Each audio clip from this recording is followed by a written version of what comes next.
warahmatullahi wabarakatuh. Waalaikumsalam warahmatullahi wabarakatuh. Alhamdulillah, alhamdulillah nahmaduhu wa nasta'inuhu wa nastaghfiruhu wa na'udzu billahi min shururi anfusina wa min sayyiati a'malina may yahdihillahu fala mudilla lahu wa may yudlil fala hadiya lahu. Asyhadu an la ilaha illallah al-qawiyyul mubin wa asyhadu anna Muhammadan abduhu wa rasuluh.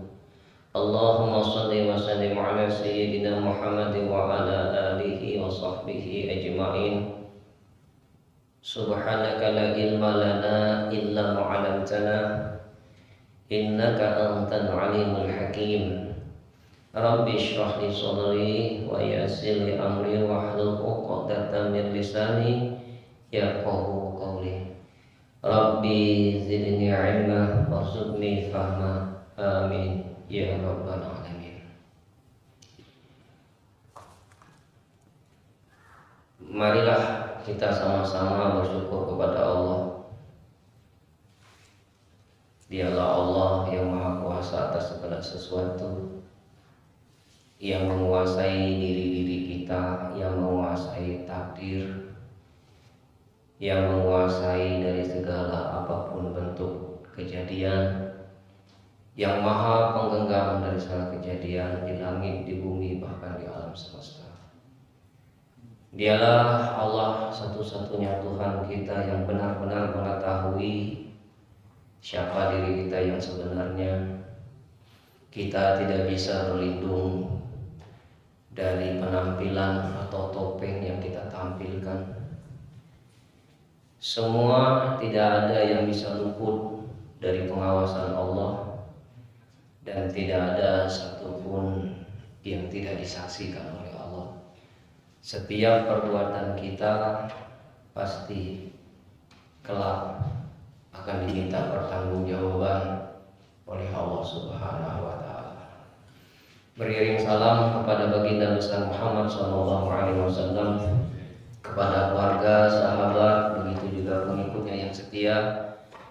Mudah-mudahan diri-diri ini akan diberikan syafaat melalui baginda besar Muhammad SAW, dan kita yang hadir di sini dan keluarganya insya Allah akan diakui sebagai umatnya Nabi Muhammad SAW. Kita akan lanjutkan pelajaran kita, kajian kita pasal ketiga, Al-Hikmatu Salasi min Ibnu Athaillah As-Sakandari. Qala sawabikul himami la tahriku aswarul aqdar. Kekerasan semangat perjuangan itu tidak dapat menembus tirai takdir. Kekeramatan atau kejadian-kejadian yang luar biasa dari seorang wali itu tidak dapat menembus keluar dari takdir. Maka segala apa yang terjadi semata-mata dengan takdir Allah. Jadi sehebat apapun kekuatan kita, kemampuan kita, keinginan kita, tidak akan pernah bisa menembus tirai takdir. Meskipun itu kekeramatan yang datang dari seorang wali, kemukjizatan yang datang dari seorang rasul, itu pun terjadi tidak mungkin keluar dari tirai takdir Allah. Semuanya dalam genggaman takdir Allah. Nah, maka sawabikul himami. Jadi kekuatan kita dalam berkehendak itu tidak akan meninggalkan bekas sedikit pun. Tidak akan bisa merubah apapun, walaupun kita punya usaha, kita punya kekuatan, kita punya kemauan, keinginan yang keras, tidak akan pernah bisa melawan takdir Allah. Maka Yang dimaksud dengan asbab di sini terdiri dari 3. Jikalau kita punya keinginan, kita pasti punya yang namanya usaha.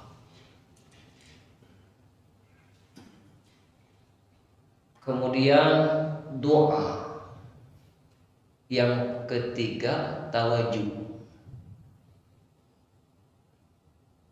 Jadi al-qasbu, doa, tawajuh ini bagian dari asbab.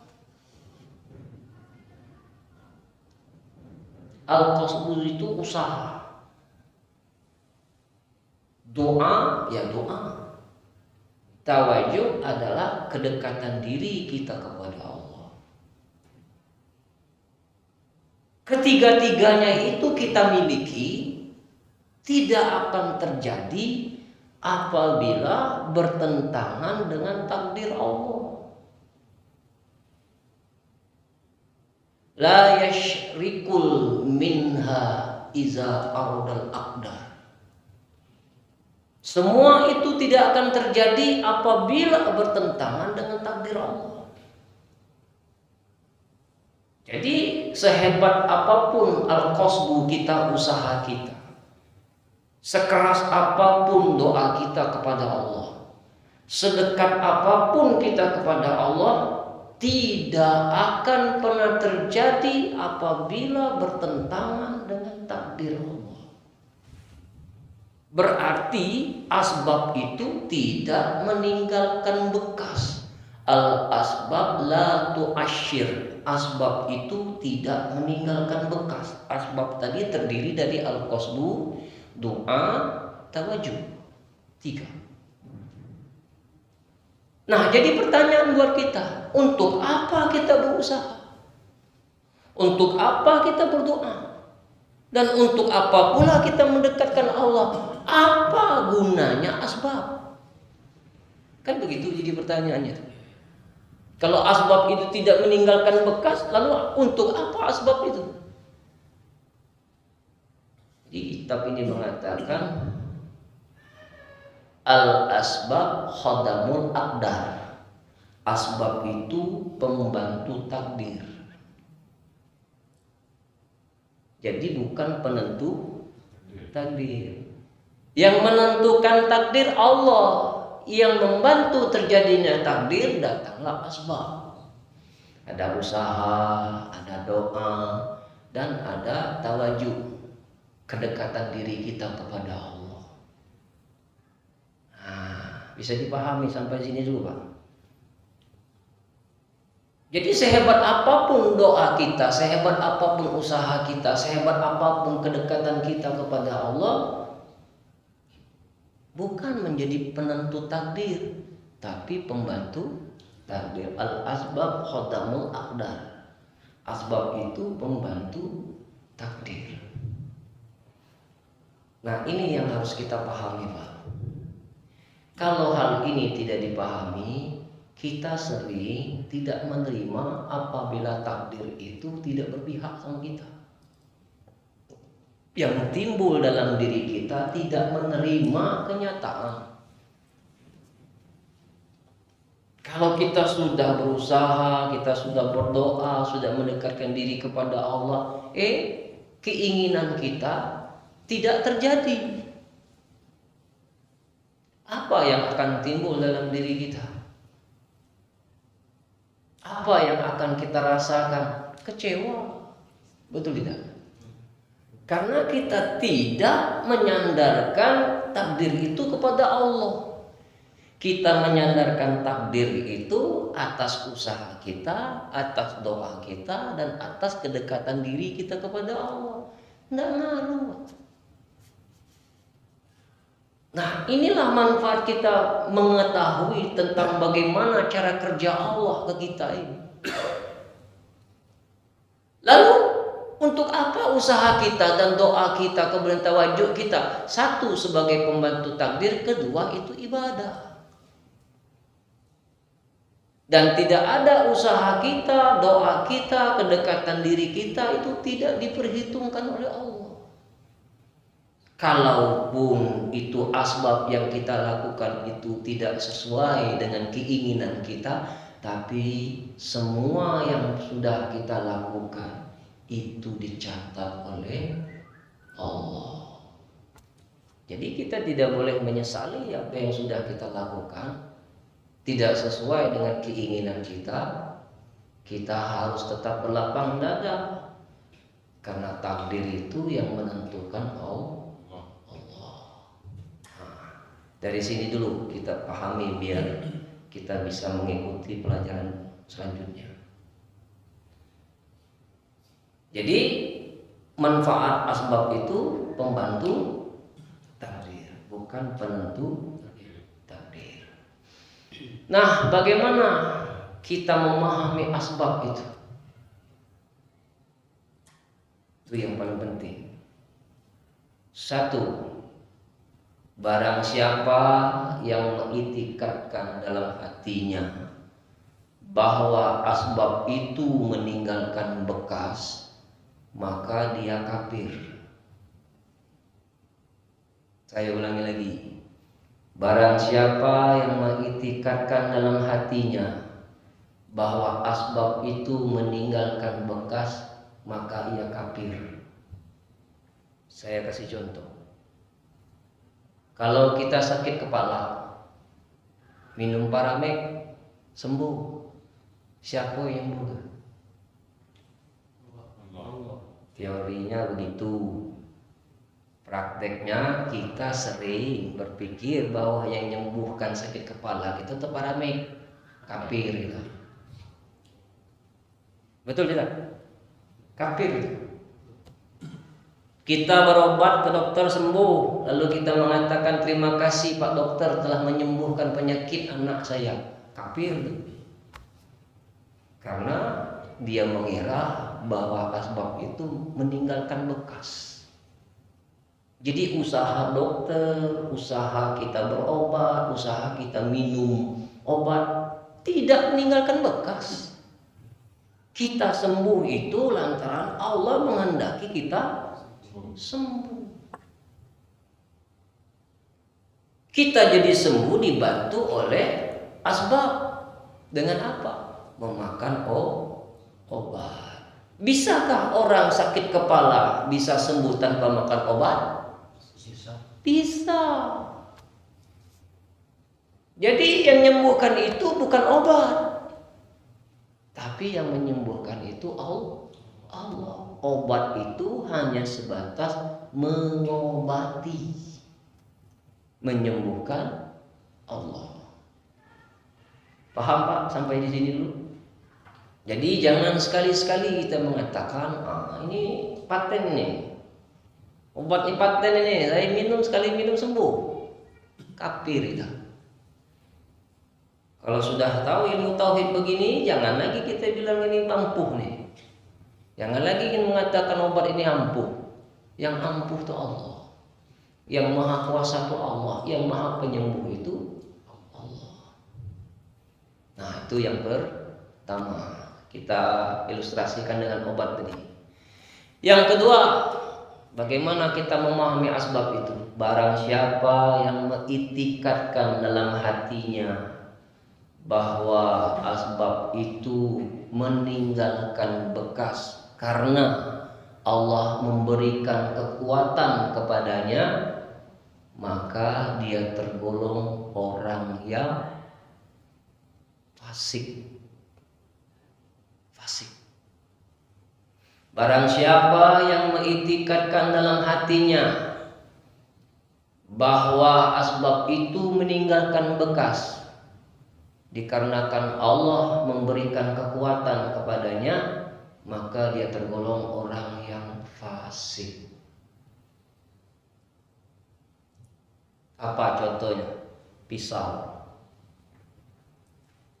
Pisau itu bisa membunuh tak? Pisau itu bisa membunuh tak?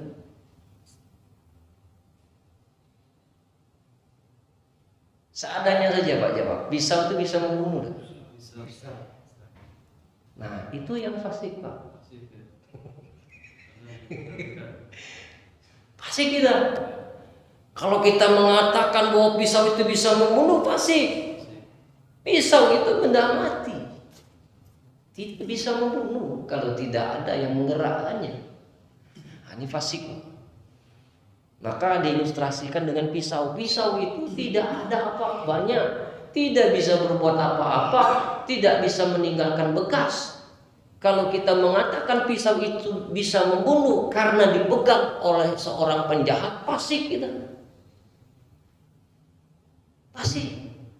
Kalau kita mengatakan bahwa pisau itu bisa memotong timun, bisa memotong terong, bisa memotong wortel itu karena dipegang oleh syekh, pasti kita. Karena kita meyakini bahwa benda itu meninggalkan asbab karena ada kekuatan yang melakukan itu, maka fasik hukumnya.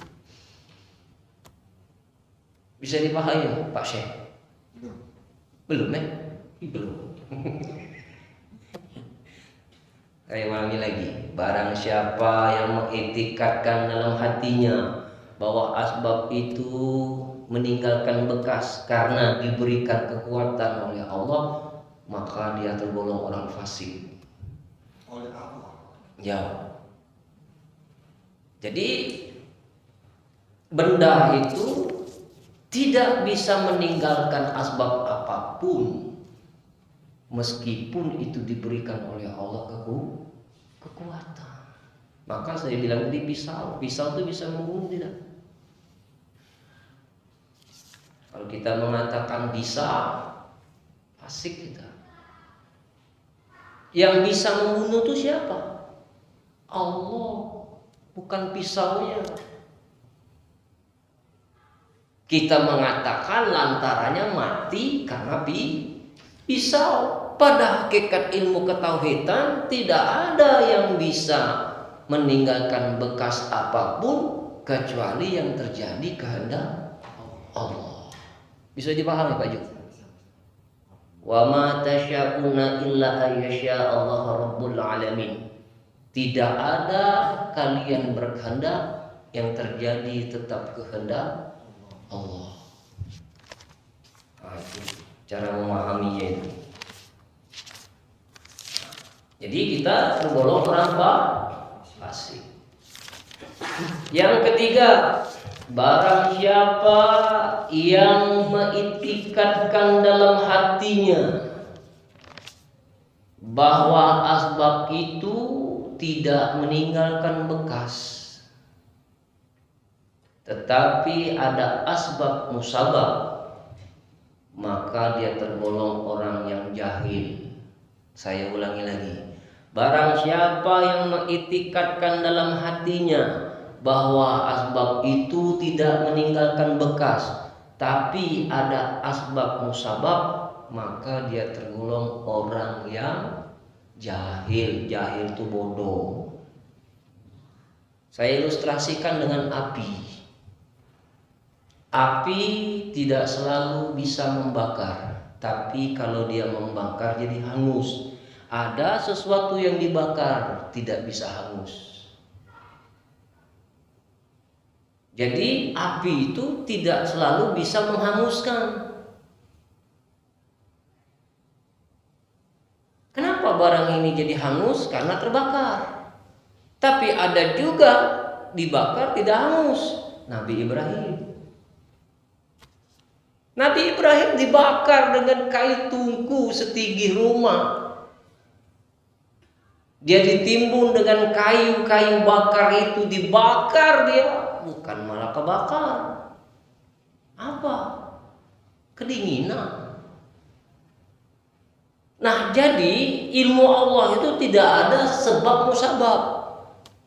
Innama amruhu iza arada syai'an ayakula lahu kun fayakun. Jadi ilmu Allah tidak ada asbab musabab. Kalau dia ingin berkehendak, maka terjadi. Nah, jadi jangan kita mengira bahwa api itu ketika dia membakar menjadi hangus. Ada sesuatu yang dibakar tidak mungkin hangus, yaitu Nabi Adam, Nabi Ibrahim alaihissalam dibakar malah tidak hangus, malah kebekuan, dingin. Nah, jadi tauhid yang benar yang mana? Jadi barang siapa yang mengitikadkan dalam hatinya bahwa asbab tidak meninggalkan bekas, melainkan asbab terjadi, tidak ada musabah.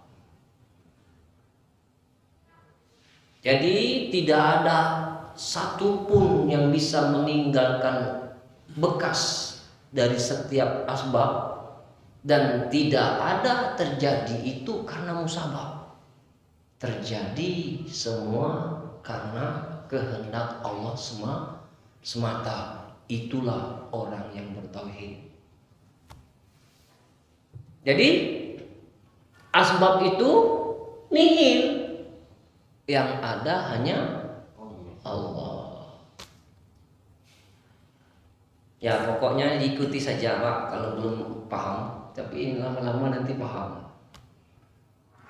Nah itu masalah asbab. Jadi kita harus mengerti. Jadi tanpa obat bisakah kita sembuh? Bisa. Tanpa ke dokter bisa sembuh? Bisa.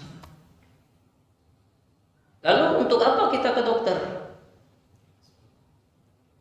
Untuk membantu takdir yang akan terjadi. Apakah Allah bisa menentukan takdir itu tanpa dibantu dengan asbab? Bisa.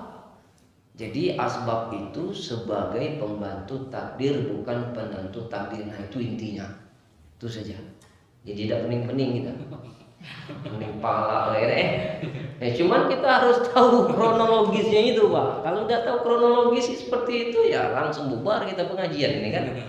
Maka harus tahu kronologisnya itu. Nah itu masalah asbab. Kemudian masalah al-qasbu, usaha. Ya, al-qasbu itu usaha. Nah, usaha itu yang bagaimana sih yang benar-benar kita ini bertauhid kepada Allah. May yarizqam minallahi ta'ala wa minal kasbi fahuwa musyrik. Barang siapa yang meyakini bahwa rezeki itu datang dari Allah dan datang juga dari usahanya, fahuwa musyrik. Musyrik dia. Jadi kalau kita ini meyakini rezeki itu datang dari Allah, lalu kita meyakini rezeki itu juga datang karena usaha kita, musyrik kita. Oh, ini kan Allah ini yang memberi, tapi saya juga yang berusaha di sini. Nah, itu musyrik kita. Mati su'ul khotimah kita. Betapa pentingnya belajar ilmu tauhid ini. Kalau salah kita sesat kita. Ini tanpa usaha saya ini tidak mungkin ini bisa begini. Musyrik. Berarti dia telah melampaui ketentuan Allah. Tidak boleh. Kita ini nol nih di hadapan Allah. Tidak ada kita nih. Jadi musyrik. Mayyaro miskom minallah, mayyaro miskom minallahi ta'ala, la yaddi ayyadihi amla fahuwa syakun munafik. Barang siapa yang meyakini bahwa rezeki itu datang dari Allah, tapi dia ragu apakah Allah memberikan rezeki kepadanya atau tidak, bahwa syakun munafik. Munafik itu orang. Pernah tak kita berpikir yakin rezeki itu datang dari Allah, tapi ada keraguan di hati kita? Munafik kita. Contoh kita dagang, laku dae hari ini, nah itu munafik. Dapat duit dae hari ini, nah munafik. Dia yakin rezeki itu datang dari Allah, tapi masih bertanya-tanya, masih ragu-ragu dengan rezekinya. Itu tergolong orang syakun munafik, orang yang benar-benar munafik.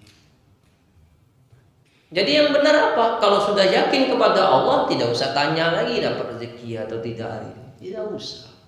Biar Allah yang ngatur kita semua. Nah, jadi usahakan jangan jadi orang munafik. Jadi rezeki itu harus kita yakini dan jangan ragu sedikit pun. Kan sudah kita bahas sebelumnya. Bahwa wa ma min dabatin fil ardi illa Allah rizquha. Tidak ada makhluk melata di muka bumi ini melainkan Allah yang menjamin rezeki. Jadi jangan khawatirlah. Yang ketiga, mayyara rizqan minallahi ta'ala wa la yu'addi haqqahu aw yansila. Barang siapa yang meyakini bahwa rezeki itu datang dari Allah, wala yu'addi haqqahu aw yasila, kemudian dia tidak menjalankan hak-haknya Allah lalu bermaksiat, wali ajali qasdu fahuwa fasik, lalu dia bermaksiat dengan usahanya, itulah orang fasik. Dia yakin kepada Allah tapi tidak menjalankan hak Allah, lalu dia bermaksiat dengan usahanya, fahuwa fasik, itulah orang fasik. Fasik itu Pak pengertiannya ibadah laju, maksiat laju. Itu fasik namanya. Fasik itu kawannya wong munafik, sama-sama tinggalnya di kerak neraka. Mayang laju, berjudi laju, sedekah laju, maksiat laju. Nah itu fasik namanya. Jadi pecah bunglon. Tahu bunglon? Kalau tempatnya putih, melo putih. Kalau tempatnya hitam, melo hitam. Itulah bunglon. Itu fasik namanya. Nah, yang keempat, mayyar rizqan minallahi wahda. Barang siapa yang meyakini bahwa rezeki itu datang dari Allah semata, wa akhraja haqqahu wala yansila li asbi qasbi fahuwa mu'min mukhlis.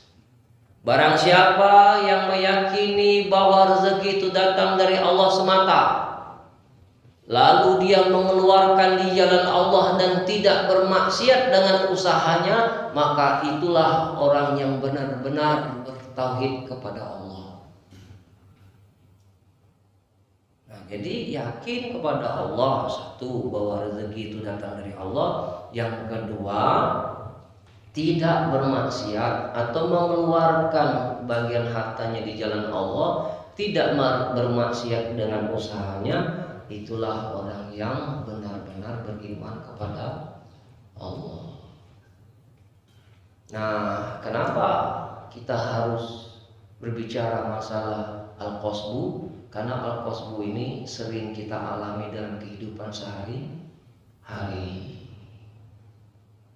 Nah, asbab sudah paham tadi, asbab al-qasbu sudah paham. Dan kemudian untuk apa kita meyakini takdir? Dan bagaimana cara kita meyakini takdir? Kenapa kita harus tahu tentang takdir? Supaya hati kita tidak sering kecewa. Ada berapa rukun iman? 6. Antu'minu billahi wa malaikatihi wa kutubihi wa rusulihi wal yaumil akhiri wa antu'mina bi qadri khairi wa syarri. Beriman kepada Allah, beriman kepada malaikat, beriman kepada kitab, ya, beriman kepada nabi dan rasul, beriman kepada hari akhir, beriman kepada takdir baik dan takdir buruk. Nah, bagaimana cara kita mengimani takdir? Kalau ditanya, kamu beriman kepada Allah? Ya beriman. Beriman kepada malaikat? Ya beriman. Beriman kepada kitab, beriman. Beriman kepada Rasul, beriman. Beriman kepada hari kiamat, beriman. Beriman kepada takdir baik dan takdir buruk. Nah, ini berat. Beriman kepada takdir baik, beriman. Beriman dengan takdir buruk, belum tentu. Nah, ini Pak yang harus kita pahami ini. Jangan sampai nanti kita beriman lemak baik. Kapan taruh berlari, tidak bisa seperti itu. Dan kita pasti akan mengalami ini semua. Yang pertama, bagaimana kita mengimani takdir itu? Apapun yang terjadi, satu, wajib beriman. Apapun yang terjadi di dunia ini itu karena ilmu Allah. Jadi apapun yang terjadi pada diri kita, terjadi pada alam semesta ini, itu karena ilmunya Allah. Jadi itu semua terjadi atas karena ilmu Allah yang Allah berikan kepada langit dan bumi. Tidak ada yang bisa terjadi tanpa ilmu Allah. Jadi kita tidak boleh sok tahu. Kita tidak boleh merasa lebih tahu. Karena semua terjadi itu atas ilmu Allah, bukan atas ilmu kita. Ilmu kita ini qalilah, sedikit. Diberi cuma sedikit. Yang terjadi tetap ilmu Allah. Kullau kana al-bahru midada li kalimati rabbi lanafidal bahru qabla an tanfada kalimat rabbi walau ji'na bimislihi madada.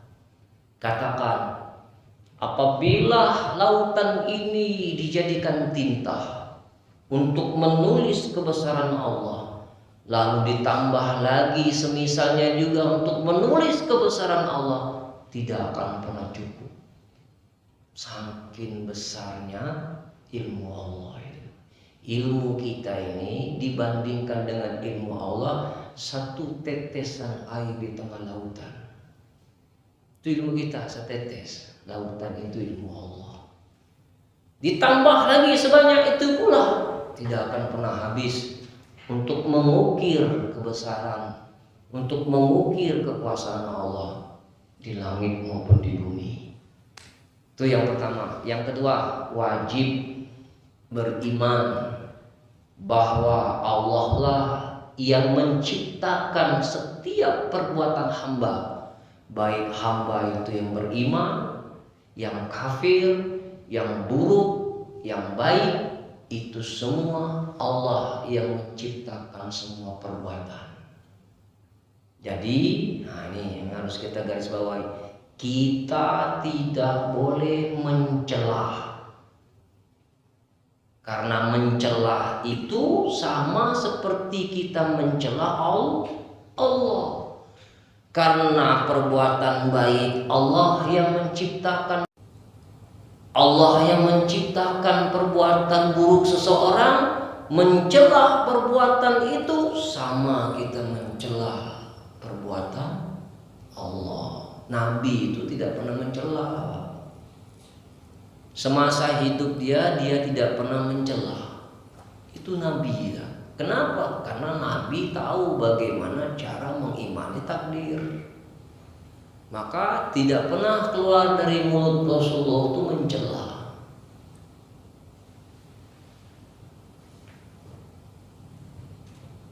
Ada seorang ahli ibadah mati, Pak. Ketika dibangkitkan di yaumil hisab, di padang mahsyar, lalu dia mengatakan, ya Allah, aku telah beribadah kepadamu. Lalu Allah itu berkata, hai Fulan bin Fulan, engkau masuk neraka. Kenapa ya Allah? Karena engkau sering mencela. Karena engkau sering mencelah aku tidak pernah mencelamu ya Allah. Demi Allah, aku tidak pernah mencelahmu semasa aku hidup. Betul, engkau tidak pernah mencelahku, kata Allah.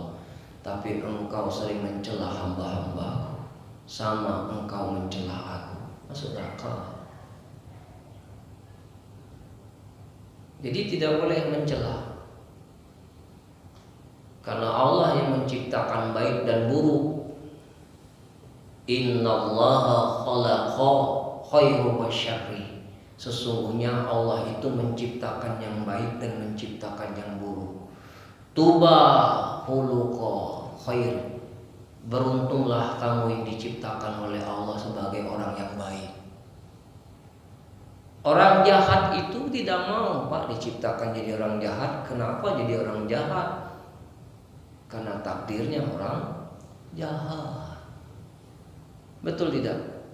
Kita hidup di dunia ini tidak bisa memilih, tapi kita dipilihkan. Dan tidak ada yang bisa memilih kita mau keluar dari rahim siapa, dari keturunan mana. Dan kita juga tidak pernah memilih kita lahir dari keturunan orang Islam. Dan berapa banyak saudara-saudara kita yang lahir bukan dari rahim orang Islam, orang Nasrani, orang Buddha, orang Protestan, orang Hindu, dan dia tidak bisa memilih. Jadi beruntung, tuba liman khalaqa khair. Beruntunglah kalian diciptakan oleh Allah dalam keadaan baik. Dan surga neraka pun Allah pula yang menentukan. Dan bukan karena amal kita bisa masuk surga, bukan pula karena dosa kita bisa masuk neraka.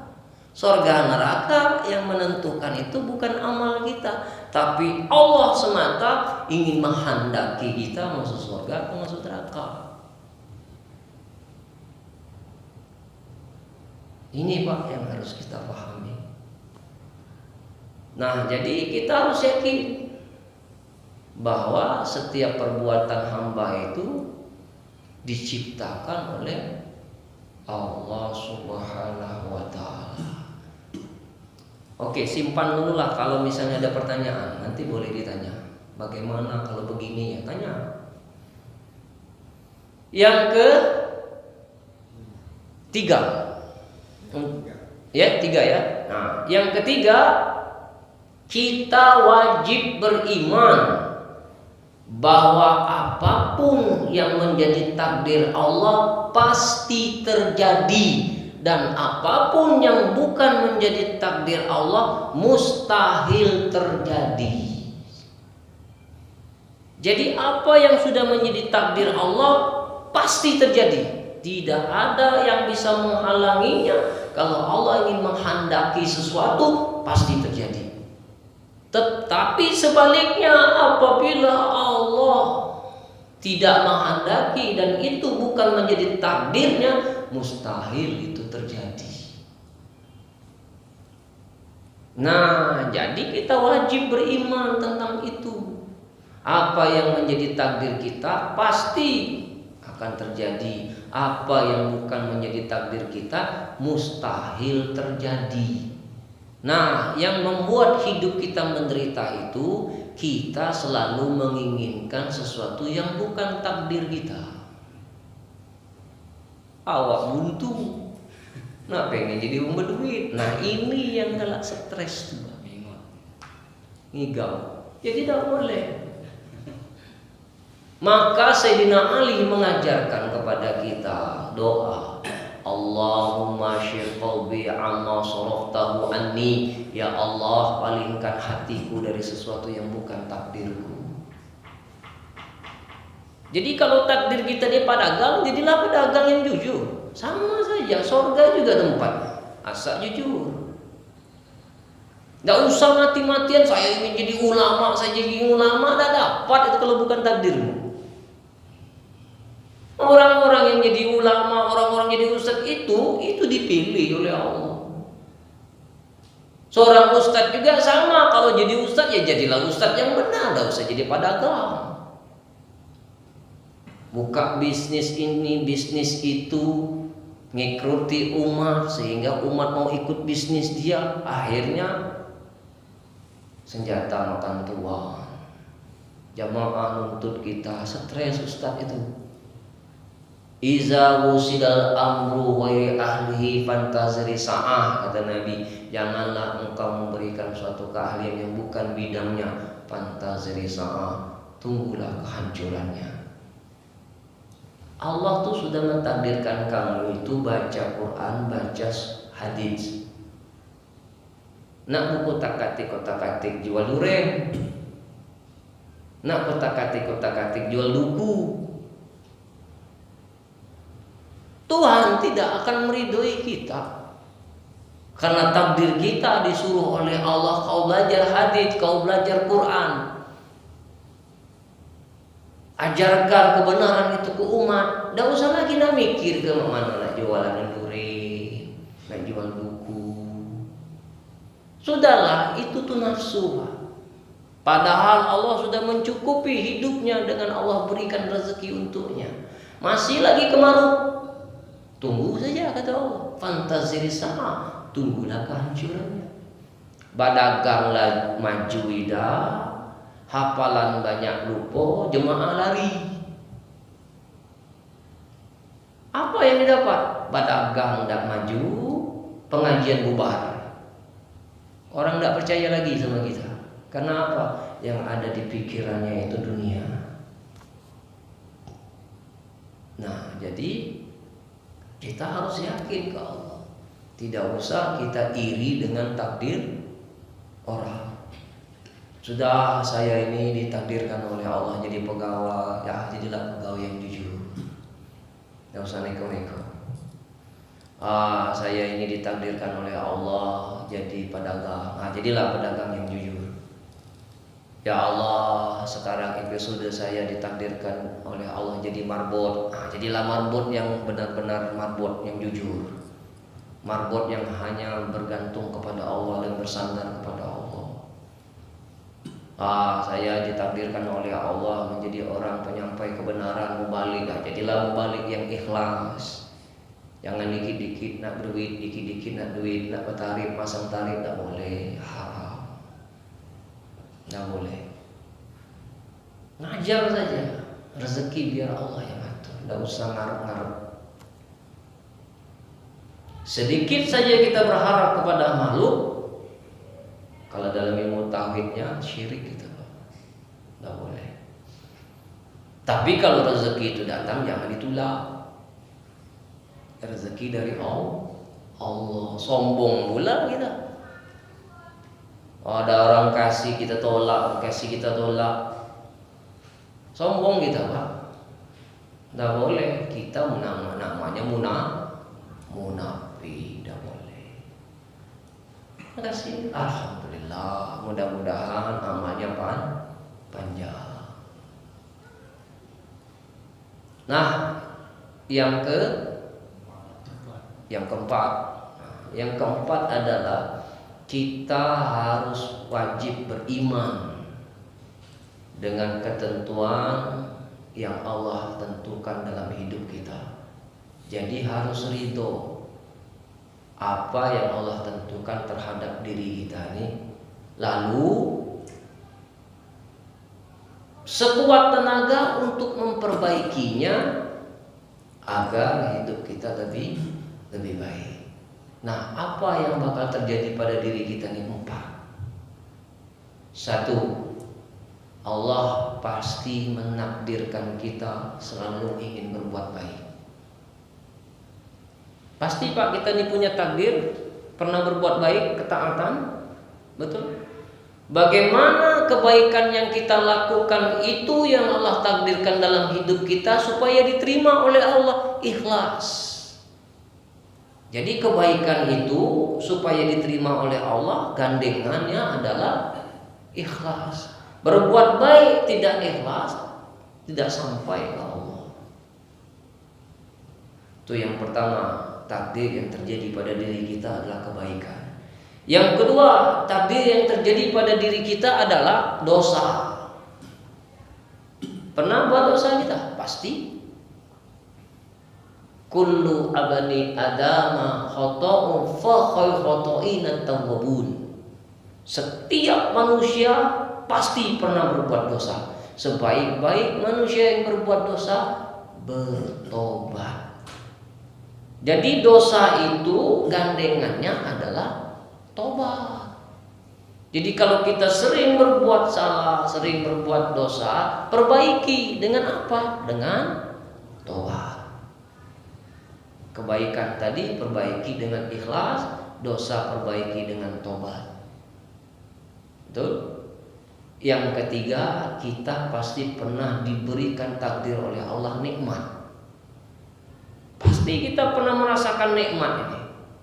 Banyak nikmat atau banyak musibah? Banyak nikmat. Bagaimana nikmat ini supaya diridhoi oleh Allah? Syukuri. Nikmat gandengannya syukur, banyak-banyak syukur. Nah, yang terakhir adalah musibah. Pasti kita akan mengalami musibah, buntu, tidak ada pekerjaan, semua jalan tertutup. Nah, perbaikilah itu musibah itu. Dengan apa? Dengan kesabaran. Jadi supaya takdir itu berlaku baik untuk kita, satu, kebaikan itu harus diiringi dengan ikhlas, dosa itu diiringi dengan tobat, nikmat itu diiringi dengan syukur, musibah itu diiringi dengan sabar. Nah, mudah-mudahan kita selamat. Allahu a'lam bishawab. Nah, itulah Pak, bab ketiga. Sawabikul himami la tahriku asfar aqdar.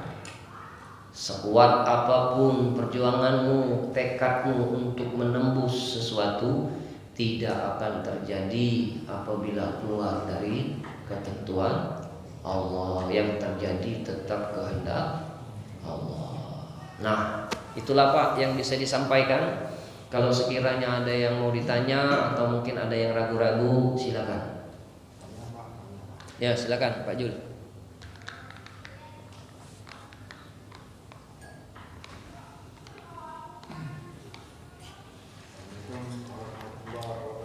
Waalaikumsalam warahmatullahi wabarakatuh.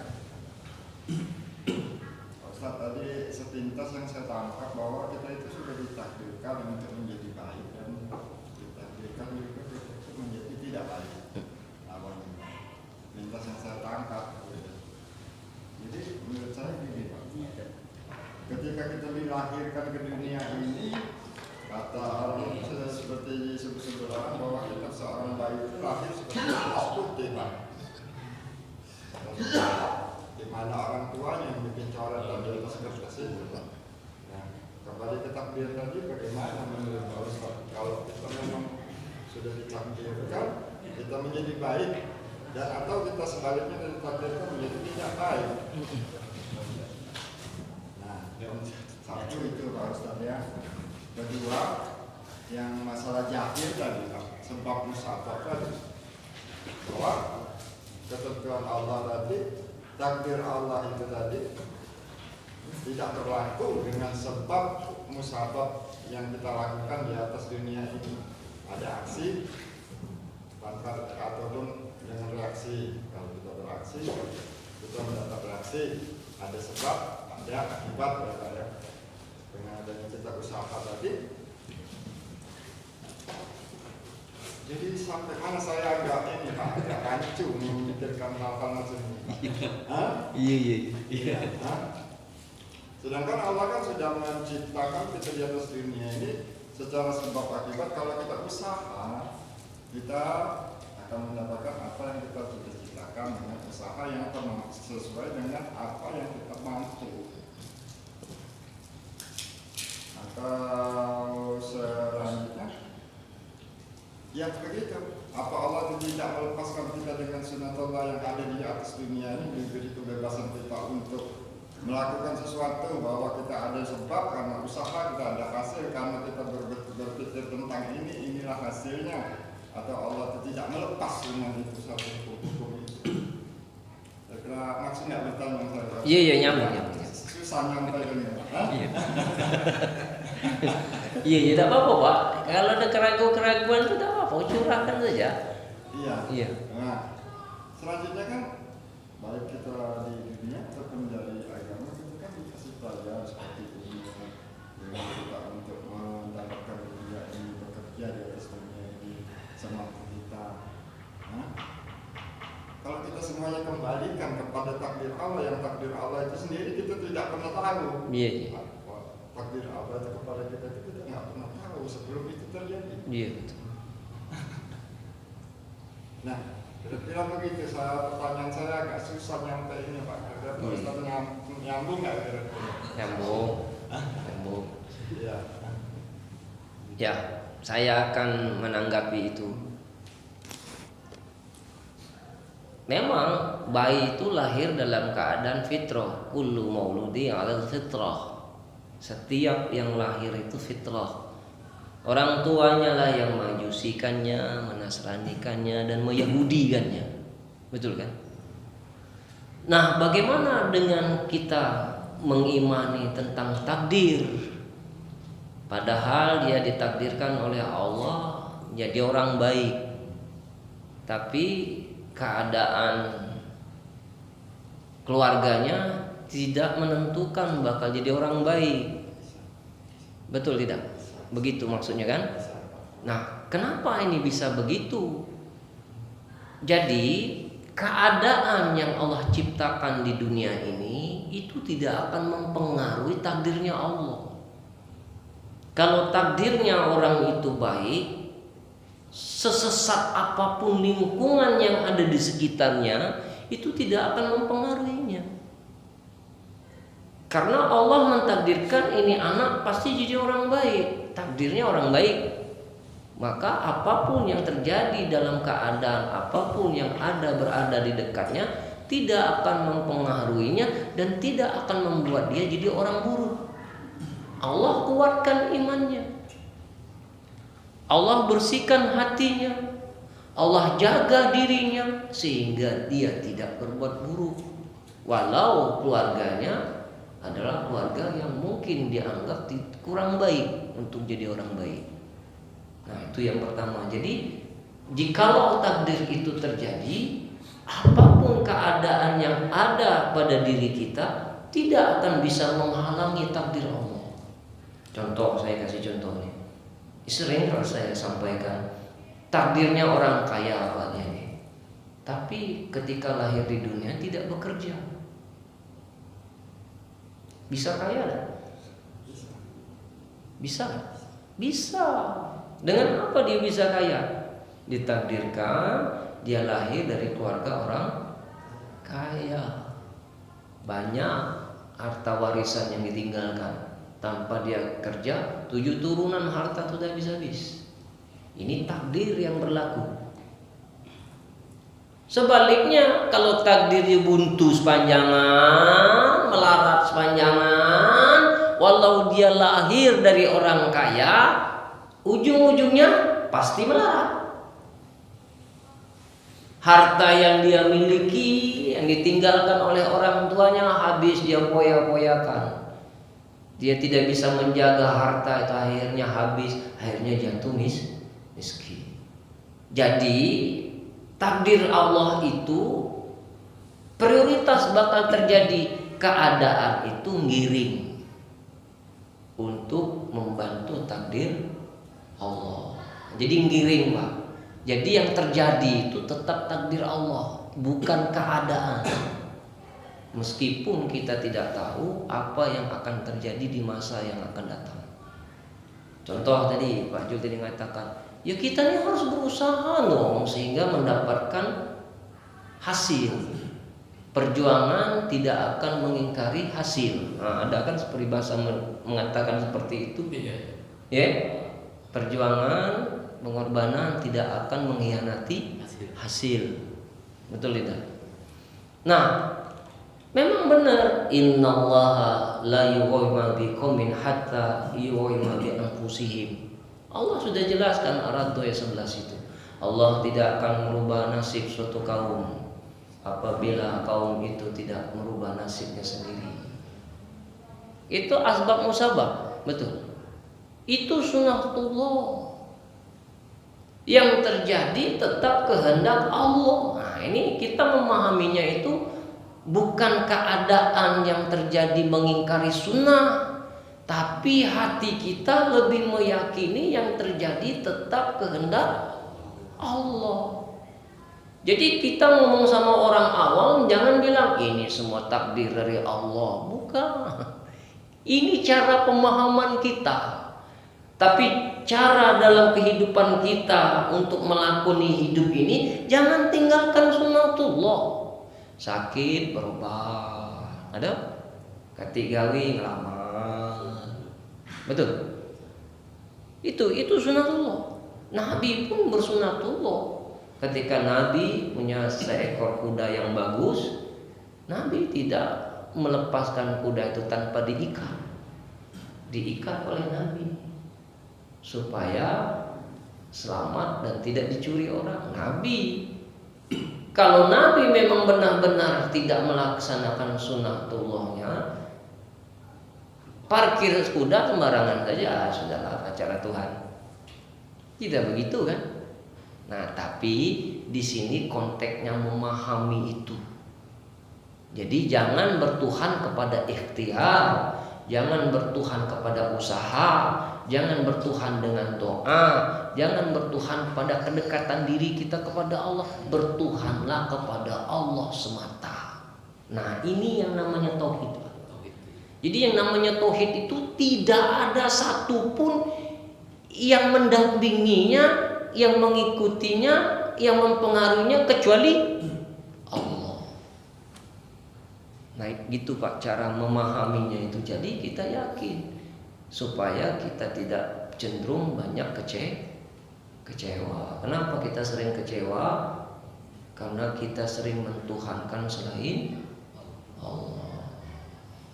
Itu Pak Jo untuk kira-kira lah nyambung belum? Nyambung, tapi belum lengkap. Ya udah apa-apa lah, merenung dewek wae ya. Nah, renung kelah jadi PR. Apalah maksud ini pelajaran hari ini? Direnung kagak lama-lama dapat.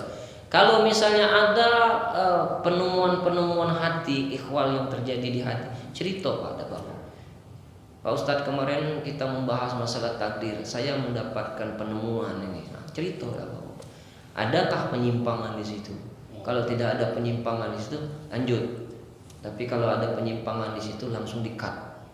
Jangan sampai kita salah pemahaman rusak akidah kita.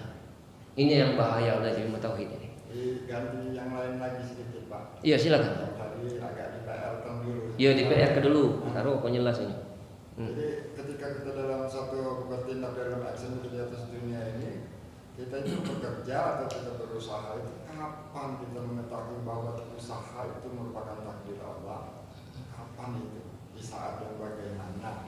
Atau pada saat itu misalnya kita berdagang gorengan di situ, pada saat kita berdagang gorengan, wah ada hasilnya nih Pak, ada hasilnya dan kita bisa menikmati hasilnya. Apa benar itu takdir Allah sebagai kita sebagai tukang gorengan gitu? Iya benar. Kapan itu saat itu? Ya. Banyak orang yang memahami tentang takdir itu secara global. Ya, global. Padahal pertemuan kita ini juga termasuk bagian takdir. Jatuhnya satu helai rambut dari kepala kita itu juga takdir. Jadi takdir itu tidak secara global. Apapun yang terjadi, yang sudah terjadi, sudah menjadi bagian takdir Pak. Tadi misalnya di gorengan punya hasil. Nah takdirnya jadi tukang gorengan. Itulah takdir kita. Episode yang harus kita jalani. Nah episode berikutnya kita tidak tahu apa yang bakal terjadi pada diri kita ini. Nyambung Pak maksudnya. Jadi tidak fokus satu. Tidak. Bisa jadi berubah nanti. Tukang jual ikan. Jadi takdirnya tukang jual ikan. Jadi begitulah takdir. Ada kalanya kita ditakdirkan oleh Allah tidak punya pekerjaan, jobless. Nah, itu namanya takdir juga. Jadi takdir itu adalah sesuatu yang sudah terjadi, namanya qadar, takdir. Sesuatu yang belum terjadi namanya qada, ketentuan. Ketentuan belum terjadi namanya qada. Sudah terjadi namanya qadar, namanya takdir. Sesuatu yang sudah terjadi namanya takdir. Sesuatu yang masih ditentukan oleh Allah namanya qada, ketentuan. Jadi ketentuan itu belum terjadi. Qadar itu sudah terjadi. Qada dan qadarnya Allah. Jadi qada dulu baru qadar. Allah itu menciptakan 2 kali, Pak. Satu, Allah menciptakan kita di Lauhul Mahfuz, digambarkan dulu secara fiksi, bukan fiktif, fiksi. Kedua, Allah ciptakan kita di alam dunia. Alam sebelum diciptakan dunia namanya alam azali. Sudah terjadi tajalli. Jadi 2 kali, Pak, Allah menciptakan kita. Menciptakan software kita, kemudian Allah menciptakan hardware kita. Jadi nama kita nih Pak Ansori sebelum diciptakan sudah ada nama Pak Ansori itu di sana. Ansori bin. Nah, tapi hardware-nya belum diciptakan. Nah, sekarang diciptakan. Nah, inilah orangnya. Pak Jul sudah ada di sana sebelum diciptakan langit dan bumi. Software-nya, hardware-nya, inilah orangnya. Bentuk wajahnya, tingginya, kulitnya, hitam, putih, sudah, itulah. Jadi 2 kali Allah ciptakan. Termasuklah kita ingin menciptakan sesuatu juga pasti 2 kali. Sebelum sampai di majelis taklim ini kita membayangkan kan? Majelis taklim hari ini, lah terbayang kita nak bakal duduk di mana? Nyari posisi kan? Apalagi nak wong dan komat kan? Nah itu nyari posisi ya di mana supaya aman. Ujung gitu kan. Mana kalau waktu kita dan komat kita ambil wudu, nah itu kan lah sudah kita atur posisi itu. Nah itu Allah tahu. Ah gitulah Pak Jul ya, sekelumit. Yang saya gini, jadi kalau kita untuk meyakinkan bahwa takdir Allah itu yang berlaku pada diri kita dalam satu usaha itu tidak bisa jadi patokan. Misalnya pedagang gorengan tadi pada ketika itu dia pedagang gorengan itu sukses. Takdirnya? Apa itu benar takdir dia sebenarnya? Padahal dia pada ketika itu dia usaha yang lain, dia juga bisa sukses, Hah? Yeah. Maksud saya, jadi itu tidak bisa kita jadikan bahwa wah saya ini tukang gorengan. Oh belum tentu. Saya tukang gorengan. Belum tentu. Inilah gitu. Kan? Belum tentu. Setiap takdir itu punya episode yang berbeda-beda. 1 bulan ke depan Allah takdirkan kau jadi tukang gorengan. Lancar sebulan kan? Lewat sebulan lesu, berubah lagi usaha tukang jual ikan. 2 tahun yang akan datang ditakdir kau jadi tukang jual ikan, jadi tukang jual ikan itulah. Nah jadi berubah Pak. Nah takdir ini diciptakan oleh Allah ini bukan cacu. Itu sudah Allah ciptakan itu takdir sebelum kita diciptakan. Gorengan, tukang ikan, buka restoran, itulah sudah di Allah atur. Jadi kita ini hidup hanya menjalankan takdir. Jadi kita ini wayang dalamnya Allah. Jadi wayang tidak bisa protes ke dalam. Kita nurut, sami'na wa ta'na. Nah, yang baik kita ridho. Nah, yang sulit ini yang tidak baik. Itulah gunanya keimanan. Ada sesuatu yang bisa kita cerna dengan akal, ada sesuatu ilmu yang tidak bisa kita cerna dengan akal, tapi dengan iman, hati bersih, insya Allah nyambung. Nama itu Pak Jul kira-kira lebih kurang ya? Ya silakan Pak Ansori.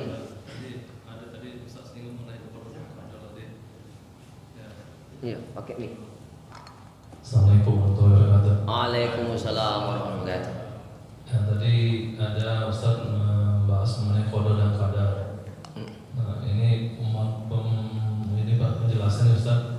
Ada qadar, ada irodat, ada qada dan qadar. Itu bagaimana Ustaz hubungannya qada dan irodat dan qada dan qadar? Yang pertama kita harus meyakini dengan ilmu itu ilmu. Tidak akan terjadi irodat dan kodrat tanpa ada ilmu. Allah menjadikan irodat dan kodrat itu dengan ilmunya.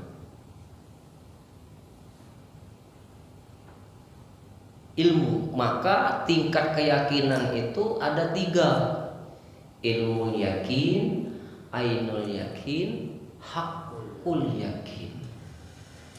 Orang tidak akan bisa membuktikan bahwa Allah itu ada kalau tidak memiliki ilmu.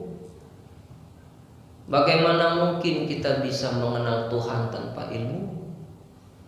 Bagaimana kita akan bisa menyaksikan ainul yakin? Itu artinya menyaksikan bahwa Allah itu ada. Dengan apa? Dengan ilmu. Lalu kita dapat ilmu, kita telah bisa membuktikan keberadaan Allah itu dengan wajibul wujud, dengan meyakini bahwa Allah itu ada, dengan ilmu yakin dan ainul yakin, barulah timbul yang namanya hakul yakin. Benar-benar secara hak kita mengetahui kebenaran Allah itu ada.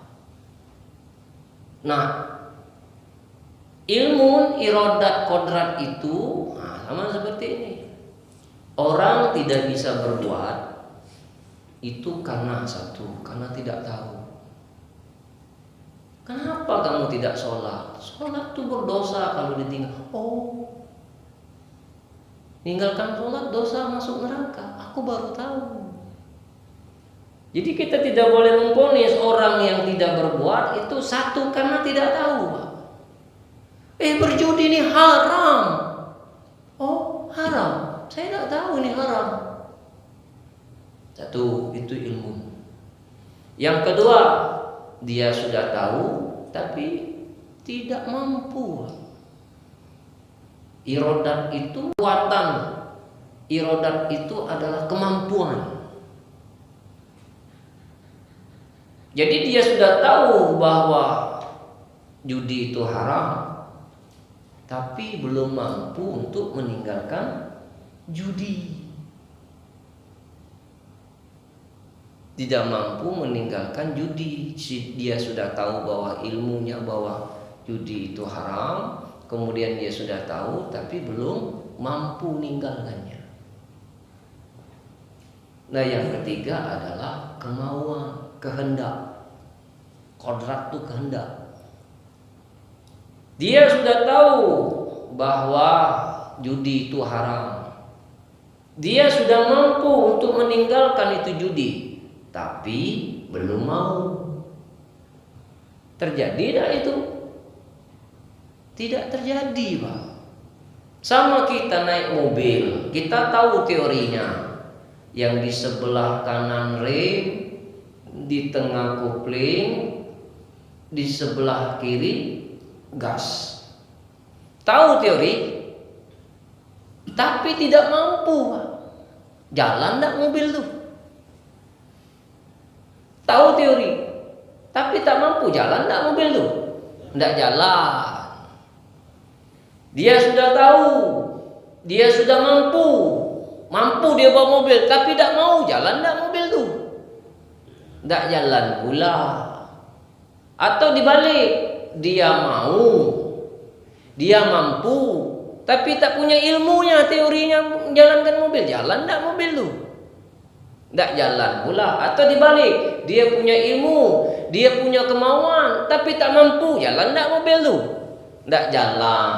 Jadi yang namanya ilmu, iradat, kodrat tidak bisa dipisahkan. Tiga-tiganya harus jalan.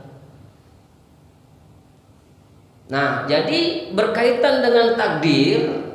Takdir itu terjadi karena ilmunya Allah, karena kemampuan kekuasaan Allah yang namanya iradat, kodrat karena kehendak Allah, baru jadi takdir.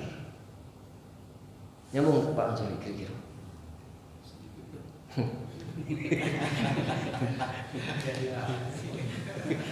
Ini harus ada pertemuan khusus ya ini. Ya kira-kira begitulah pokoknya. Nyambung Pak Zul ya? Nyambung Pak Ansori mungkin jadi PR lah. Ayo, apalagi yang ditanya silakan.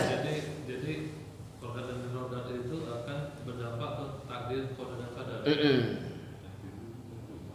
Jadi takdir itu Pak Ansori terjadi itu karena tiga, ilmu, iradat, kodrat. Iya, jadi terjadinya dia ini kena musibah itu karena ilmu Allah yang terjadi di situ. Karena di situ ada kekuasaan Allah dan situ juga ada kehendak Allah, maka terjadilah takdir. Apakah sebenarnya seperti saya pernah membahas ini, seperti dia ini untuk menentukan takdir, untuk menginginkan sesuatu, dia membuat suatu wadah, contohnya misalnya dia ini, aku ini ingin, ya berpikirnya kan rezeki itu lebih identik orang biasanya harta. Nah, untuk saya mendapatkan harta sekian, saya akan membesarkan wadah seperti ini. Untuk saya punya target, punya rezeki harta sekian, saya agak sebesar ini. Nanti ada wadah lagi yang lebih kecil. Nah kan, jadi untuk mendapatkan Allah itu memberikan rezeki kepada dia tuh, si makhluk ini harus mempersiapkan wadah itu. Itu bagaimana, Ustaz? Wadah celengan. Wadah itu seperti ini, seperti usaha dan ilmu gitu. Jadi dia bilang ada peranan seorang makhluk untuk rezeki itu, ada hubungannya. Ada usahanya itu, ya misalnya ini contoh gini, saya mau dapat gaji 20 juta misalnya, saya harus jadi sarjana S2 atau S3. Nah, saya dengan gaji cuma 5 juta cukup sama SMA. Nah, saya gaji ingin yang 1 juta sama SMP ini masih dapat. Nah, itu yang itu sekolah-sekolah atau menuntut ilmu itu wadahnya itu. Itu katanya itu ada pengaruh untuk Allah menurunkan rezeki, dan itu Allah yang menggerakkan. Memberi itu gimana, Ustaz? Iya, lah jawab itu. Jadi Allah yang menggerakkan itu semua. Jadi sekecil apapun rencana yang terjadi pada hidup kita tuh, tidak ada yang terjadi itu rencana kita. Rencana yang bisa terjadi itu kalau sesuai dengan rencana Allah. Kalau rencana yang kita rencanakan itu tidak sesuai dengan rencana Allah, mustahil terjadi. Jadi orang yang bisa S1, S2, S3 supaya dia mendapatkan rezeki yang lebih layak, itu terjadi atas ilmu, iradah, dan kodratnya Allah.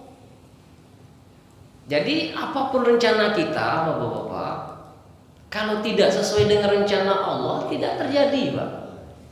Jadi sekarang kita jadi sarjana, sekarang kita bekerja, sekarang kita punya usaha, itu rencana Allah sebenarnya. Kita ini cuma nompreng, nebeng beken. Semua Allah yang atur. Nah, karena kita merasa dengan Tuhan itu masih berjarak, jadi seolah-olah kita yang merencanakan. Padahal tidak ada rencana kita yang terjadi, tetap rencana Allah. Saking kita ini berjarak sama Allah, akhirnya kita memponis bahwa kita yang merencanakan. Padahal di balik rencana kita, rencana Allah lebih dulu daripada rencana kita. Nyambung tak? Nah. Jadi hati kita tergerak itu karena Allah. Betul. Kita bergerak, tubuh kita ini jati kita karena Allah yang bergerak. Betul. Jadi semua apapun aktivitas kita itu Allah. Betul. Jadi apa guna kita? Ya. Kan begitu. Kalau semuanya Allah, bergerak Allah, niat Allah, setiap apapun itu rencana Allah, apa guna kita? Kan itu jadi pertanyaannya itu kan. Kenapa Allah ciptakan kita? Capek-capek betulnya Allah ini ngawasi kita. Bagaimana kalau Allah tidak ciptakan saja langit dan bumi ini, biar Allah santai? Hah? Kira-kira alangkah repotnya Allah nak menciptakan kita ini, nak diawasi siko-siko, nak diurusi rezekinya, nak ditentukan hidupnya, surga neraka, amal segala macam Allah tentukan semua. Untuk apa? Allah menciptakan manusia agar Allah dikenal oleh makhluknya. Ada tak kata Allah itu kalau tidak diciptakan langit dan bumi beserta isinya? Ada tak kata Allah? Tidak ada. Tapi Allah ada. Nah, jadi kalau kita ingin bertauhid ke Allah itu nihil kita. Nol kita. Yang ada hanya kehendak Allah. Saya bicara ini atas kehendak Allah. Tidak akan keluar satu kata yang keluar dari lisan kita tanpa seizin Allah. Ilmu yang sampai kepada bapak-bapak ini cuma ada orang 3 ini juga kehendak Allah, Pak. Dan ilmu tauhid ini juga masuk ke hati kita juga dikehendaki oleh Allah. Biasanya ilmu ini tidak bisa diulang lagi, Pak, live. Kalau diulang lagi saya bicara ini sering lupa, Pak. Kalau sudah bicara Ustadz yang kemarin kajiannya, nah aku agak ngeheng. Sekarang lagi hidup hati kita, sekarang hati kita sedang hidup, sedang bersama Allah, sedang diawasi oleh Allah. Kata-katanya itu baik, Pak. Yang nanya juga nyambung, yang dengar juga nyambung. Ini juga kehendak Allah, ilmu, iradat dan kodratnya Allah. Jadi ilmu, iradat, kodrat itu satu paket. Bincang saja satu, tidak terjadi takdir itu. Ustaz. Ya. Boleh saya ini ada sampaikan kata-kata bahwa rencana Allah itu pasti akan Allah berikan petunjuk kepada kita untuk menyukseskan dari satu rencana Allah itu kepada diri kita. Iya, betul. Jadi kita melakukan sesuatu untuk mensukseskan dari rencana Allah itu, pasti kita dapat petunjuk dari Allah. Iya, benar kan? betul. Itu namanya asbab khodamul aqdar. Asbab itu pembantu takdir untuk menyukseskan rencana Allah. Tim ses. Pasti kita akan diturunkan petunjuk. Pasti. Baik berupa baik kebaikan, baik berupa keburukan. Jadi bukan baiknya saja ada, Pak. Takdir Allah kita buruk, nanti Allah bimbing kita ke jalan yang buruk. Ini, Pak, yang ngeri itu, Pak. Di luar batas kemampuan kita dan kita tidak bisa menolak. Kalau takdir kita jadi penzina, ya tetap penzina kita. Tegiringlah, tejingok betino, pengen ngumpul ke duit, akhirnya jadi penzina. Tidak ada yang bisa menghalangi itu, Pak. Memang takdir kita bakal jadi penzina. Jadilah kau penzina. Sukses berarti rencana Allah itu dengan kita membantu takdir Allah. Nah, jadi manusia ini hidupnya memilih atau dipilih? Hah? Dipilihkan, Pak. Tidak ada orang yang mau jadi ahli maksiat. Pengennya jadi orang yang baik. Tapi kenapa jadi maksiat? Nah, kalau dia masuk neraka, siapa yang salah? Ayo jawab. Ayo jawab. Nah, jangan nyalakan Tuhan. Kafir ya. Ini kan Tuhan yang menentukan. Jangan, tidak boleh nyalakan Tuhan. Ini takdir Allah. Yang harus kita upgrade itu, yang harus kita jangan sesali itu bukan nerakanya. Yang harus kita upgrade itu ridho tidak kita menjadi penghuni neraka. Ridho tidak?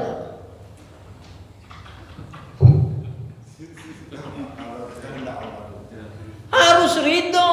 Faman rodiya falahu ridho. Siapa yang ridho, Allah akan ridho kepadamu. Kecil bagi Allah, Allah jadikan neraka surga bagimu.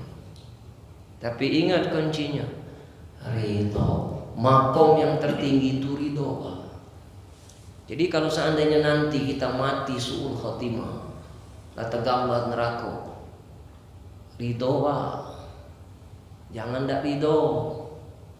Kalau ridho itu kalu-kalu be Tuhan kasihan sama gitu, diselamatkan kita dari api neraka. Lah ada tanda-tanda masuk neraka tidak ridho pula, terbenyuk itu di neraka. Tambah sarung. Misal coba gitu nih, kita tidak tahu kita tidak tahu, Pak, akhir hayat kita ditunjuk ke Tuhan neraka, itu makar Allah. Allah ingin menguji kita. Ridho tidak kamu? Kalau kamu tidak ridho, lantaran kamu rajin sholat, rajin sedekah, tiba-tiba Allah tampakkan neraka. Jikalau engkau tidak ridho pada saat itu, ternyata kau beribadah hanya mengharapkan surga, bukan mengharapkan ridho Allah. Ketahuan berarti ibadah kita bohong. Ustaz, berarti saya kan sering ada baca tuh masuk surga bukan karena pahala, masuk neraka bukan karena dosanya, tapi masuk surga karena rahmat Allah. Iya. Itu yang seperti tadi tuh berarti rahmat Iya. Allah dari Allah. Betul. Jadi kita masuk surga tuh, masuk neraka tuh bukan masuk surga tuh bukan hitung-hitungan pahala. Oh, bukan. Yang selama ini kita dapat kajian dengan amalan-amalan pahala-pahala mengharapkan itu. Bukan. Seperti syairnya Arba'ah Adawiyah. Ya Allah, kalau seandainya sujudku ini, ibadahku ini karena takut masuk neraka, lemparlah aku ke dalam neraka. Kalau seandainya sujudku ini ibadahku karena berharap untuk masuk surga, tutup pintu surga bagiku. Aku sujud kepadamu dan menyembah, beribadah kepadamu. Aku berharap engkau ridho kepada aku. Nah, jadi kelas Arba'ah Adawiyah itu mahkamnya ridho, mahabbah, dia cinta dia kepada Allah. Masuk ke dalam neraka dikenal oleh Allah lebih mulia daripada masuk surga dan dikenal oleh Allah. Setuju? Tidak apa-apa kan masuk neraka? Asal kita kenal siapa yang menciptakan kita. Asal Allah ridho. Apa artinya surga kalau Allah tidak ridho? Tidak ada kenikmatan dalam hidup ini kecuali kita mengenal Allah. Memang berat Pak pelajaran kita ini. Memang harus seperti itu. Tapi beginilah belajar Pak. Kita tidak akan mengenal Tuhan itu kalau tidak dipres pikiran kita. Apakah itu yang tadi bicara itu Ustaz, logika kan? Berarti bisa ke dalam kehidupan sehari-hari Ustaz? Iya. Neraka seolah-olah neraka karena ridho atau tidak gitu menghadapi cobaan itu. Betul. Sudah tergambar saja di dunia. Iya, berarti bukan di akhiratnya tapi di dunia. Di dunia sudah bisa rasakan. Kalau ingin merasakan surganya di dunia ini, apa yang ditentukan oleh Allah? Ingat, ridho. Baik itu pahit maupun itu manis. Ya memang Pak. Tapi kalau di dunia ini sudah merasa tidak nyaman, tidak ridho, tidak rela, tidak ikhlas, banyak kecewa, itu neraka. Sudah terasa neraka itu. Ini neraka di dunia. Nah, jadi hidup ini intinya jangan terlalu ngoyo. Sudahlah, hidup ini sudah ada yang atur. Masa kita tidak yakin sama Allah yang atur hidup kita? Nah, kira-kira begitu Pak Erwin. Nah, itulah kira-kira. Nah, jadi pelajaran hari ini memang butuh pemahaman. Dan kadang kita belajar hari ini sebulan belum tentu Pak paham kita. Nah, makanya tidak harus continue nanti ke bab 4, bab 5. Nanti dulu cerna dulu yang ini. Nah, diselingi nanti kan. Selingi nanti ya, kiat-kiat apa nanti. Dan kita langsung naik ke bab 4. Yang lama belum kelar, nambung lagi yang baru. Ini yang galak mumet tuh. Ini sudah terasa berapa? Oh iya, biarlah. Kaget nak tidur, kaget pikir lagi. Habis Pak ya? Kerasa itulah Pak yang pacak ku sampai ke. Aman kita lanjut ke kapan aku balik ya? Harilah 9:30. Nah, jadi kita tutup dulu. Mudah-mudahan bermanfaat. Kalau ada yang mau ditanya boleh melalui WA boleh, atau mungkin boleh ditelepon. Mudah-mudahan tidak jadi keraguan-raguan di dalam hati kita. Sallallahu ala Muhammad. Sallallahu alaihi wasallam. Sallallahu ala Muhammad. Sallallahu alaihi wasallam.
أنت شمس أنت بدر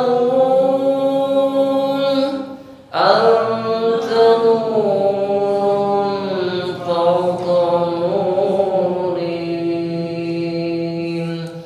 أنت شمس أنت بدر أنت نور فوق نوري أنت إكسير وغالي أنت مصباح الصدور صلى الله على محمد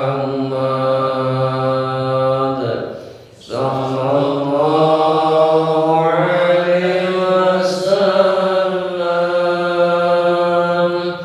صلى الله على محمد صلى الله عليه وسلم يا حبيبي يا محمد يا عروس الخوف طيبي يا حبيبي يا محمد يا عروس الخوف طيبي يا مؤيد يا ممجد يا إمام القبلتين صلى الله على محمد صلى الله عليه وسلم صلى الله على محمد صلى الله عليه وسلم. Ya Allah, ya Tuhan kami yang Maha Pengasih lagi Maha Penyayang, tidak ada suatu kejadian yang tidak Engkau takdirkan dalam hidup kami. Engkaulah yang Maha Penggenggam takdir dari setiap kejadian. Ya Allah, berikan kami pemahaman agar kami bisa memahami bagaimana cara kami mengimani takdir yang telah Engkau tentukan dalam hidup kami. Ya Allah, bukakan pintu makrifat bagi diri kami, ya Allah. Kau mudahkan kami dalam mengenal-Mu. Kau berikan jalan kemudahan agar kami senantiasa menjadi orang-orang yang benar-benar mau mendekat kepada-Mu.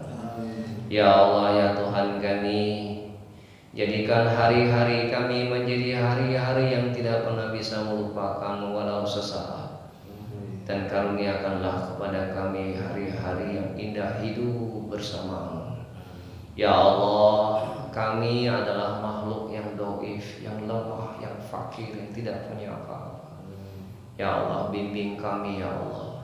Pimpin kami, ya Allah. Beri kami petunjuk agar kami bisa menuju jalan yang Engkau ridhoi.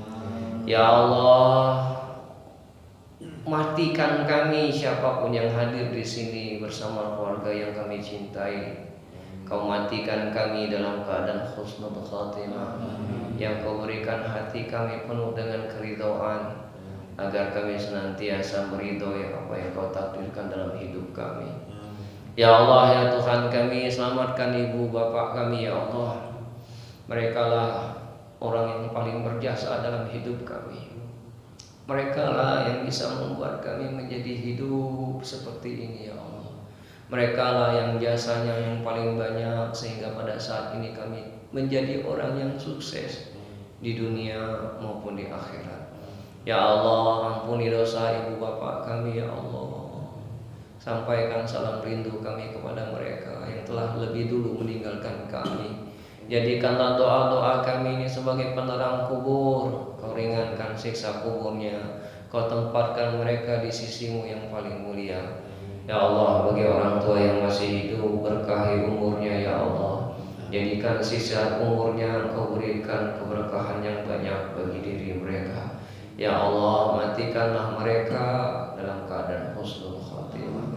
Ya Allah, berkahilah majelis kami ini ya Allah. Lembutkan hati kami yang masih keras membatu ya Allah. Cahayai hati kami yang masih gelap gulita. Beri petunjuk kepada hati kami yang masih tersesat.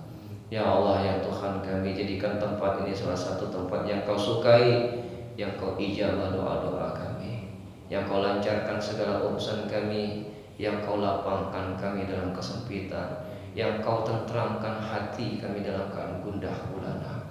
Ya Allah, karuniakan kepada kami keturunan yang soleh dan soleha, dan jangan Kau karuniakan kepada kami anak yang durhaka sekecil apapun.